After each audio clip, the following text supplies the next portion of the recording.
A very good evening to the dignitaries on the dais and off the dais, honorable judges, and my dear friends. I am Sudhanshu Kumar from the land of Buddha, Bihar. Well, you can say nowadays it is famous as land of Lalu Yadav. Well, coming to the topic.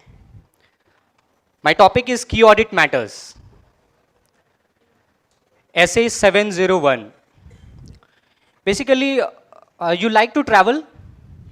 Yes. So when you are going for a traveling, you prepare a checklist. Yes? क्या क्या ले जाना है? Like your mobile, your charger, your further items, clothings, trousers, and everything. And yeah. And out of all those things, there are some important things that you ought not to leave, like your mobile phone. You can't leave it. The charger, the heart of the mobile phone, you will not leave it. For girls, makeup, they can't leave it. For boys, deodorant, they can't leave it. So these are some significant points which are covered in your travel checklist. The same when you are talking about audit. When an auditor is performing an audit, they prepare some communication guidelines which are communicated to the TCWG, those charged with governance under SA 260, SA 260. Out of those, some are very significant parts, and those significant parts are covered under the SA 701. So coming with the first slide, just a second, I request please if you can help me by changing the slides. Thank you.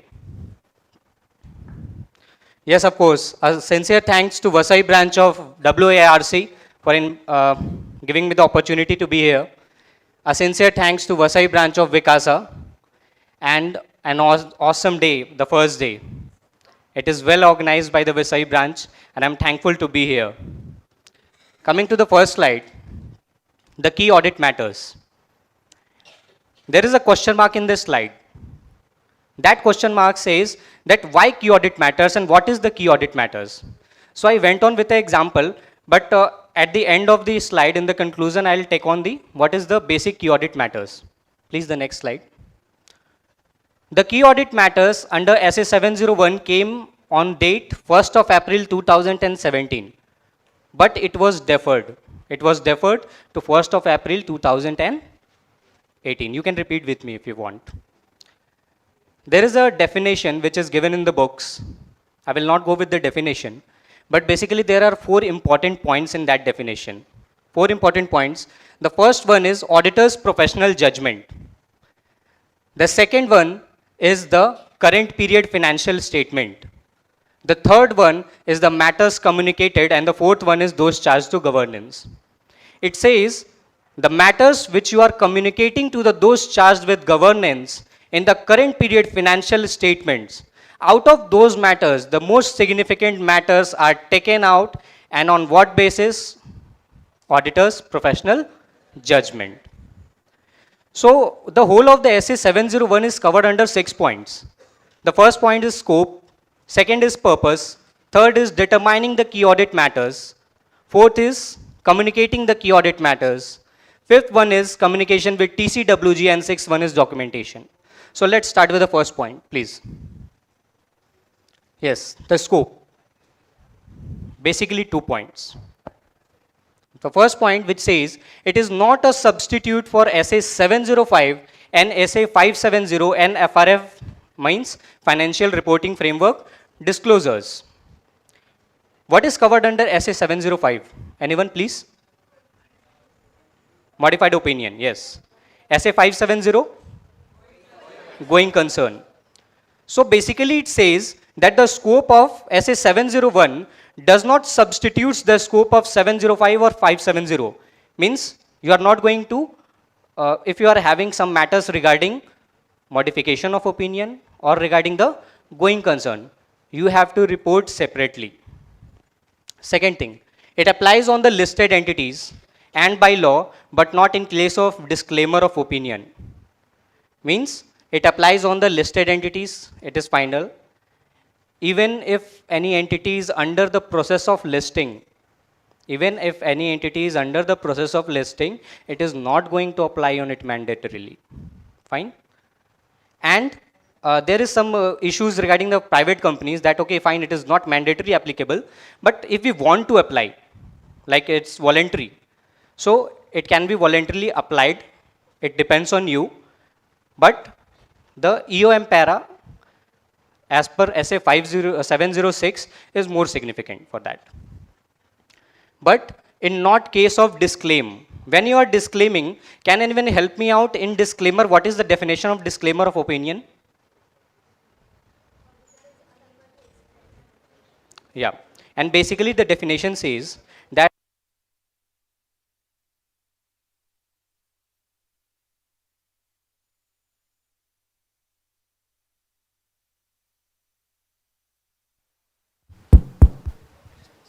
thank you.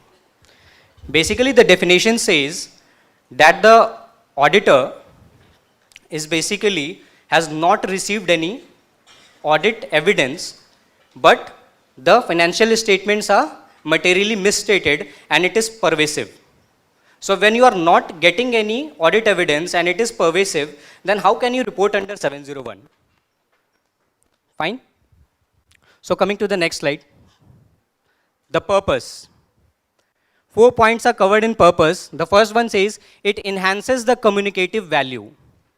Of course, it's not only that the audit report is lengthy now, but it also enhances the value of communication, because those communications which you were going to communicate to only those charged with governance, the board of directors, now you are also going to show it in the audit report. The second part, it says additional information to users, nearly relate to the first point. That previously you were reporting about the opinion and the matter basis of opinion. Now you are going to report about some of the significant matters in the audit report or in the entity. Third one, again related to the second one, assist intended users. Like if there is an investment company, the investors are going to invest it. So if the investors are knowing the interior part of the company, the matters which were going to be discussed with the BODs, then it is assistance to them that yes, you can go for it. And the last one, basis to engage with TCWG. See, basically you are all sitting here, I don't know how many of you are articles, but if you are working in your office, how many you have prepared ARL or MRL, auditor representation letter or management representation letter? Only one. Congrats. Why I said congrats? Because most offices, we are not preparing the ARL or MRL. You too. Great. All of you. Now I am feeling happy here. Thank you. So the auditor representation letter and the management representation letter are not being taken so seriously. But when you are talking about the key audit matters, and the key audit matters specifically says that only those matters should be the key audit matters which have significance, and it should be taken out from the matters which were communicated to those charged with governance. It means first you have to go and engage with the TCWG, then you have to come to the key audit matters. So it helps the basis, it gives the basis to engage with the TCWG. Next slide, please. Determining key audit matters. The auditors determine the key audit matters, but how? So there are 3 points which helps him. The first point, which says higher assessed RMM, risk of material misstatement as per SA 315. The second one says significant auditor's judgment. And the third one says effect audit of significant events. These are the 3 points.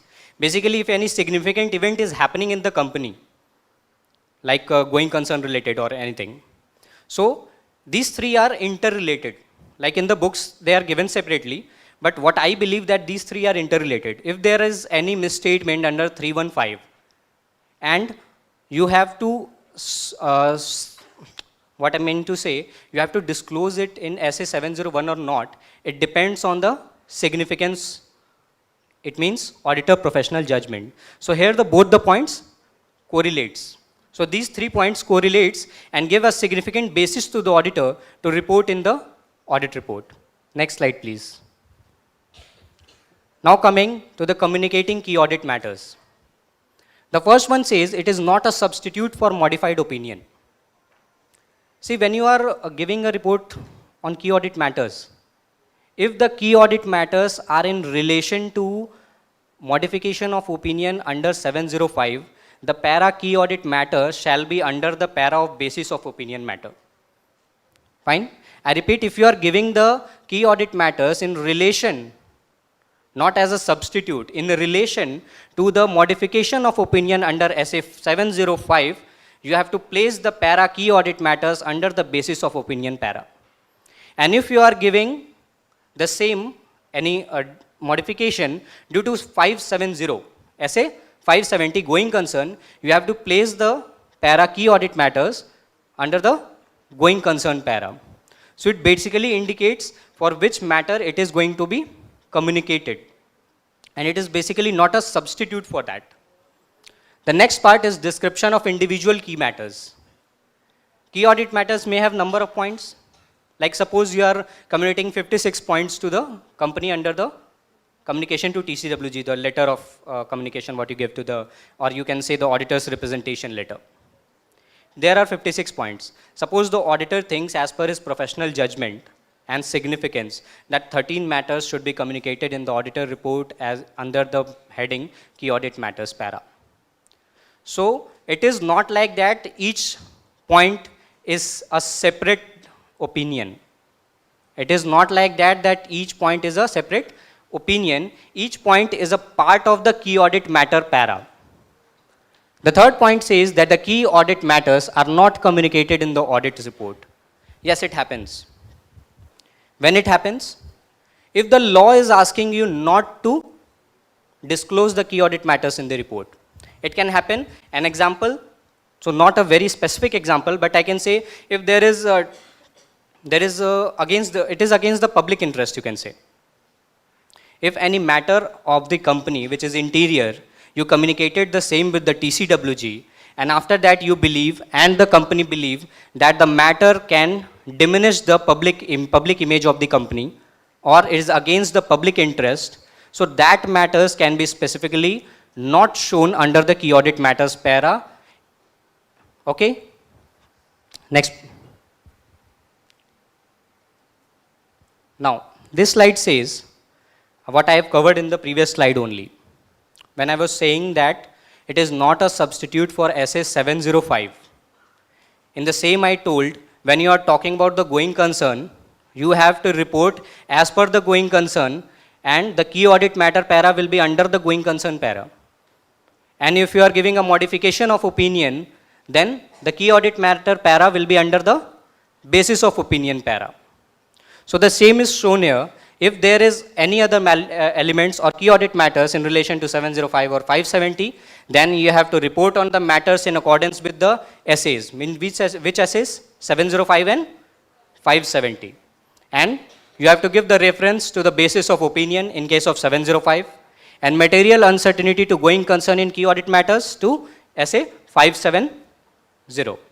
Next slide, please. Yes, communicating key audit matters. Again, a slide of communicating key matters. It says that facts and circumstances that there are no key audit matters includes a statement to this effect under key audit matters. Means it says if there are no key audit matters, then you have to disclose in the auditor reports under the heading key audit matters that there are no key audit matters. Next. Communication with TCWG.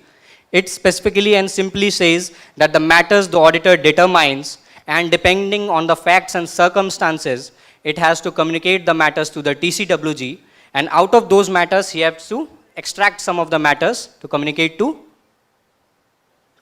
the auditor's report. Next slide, please.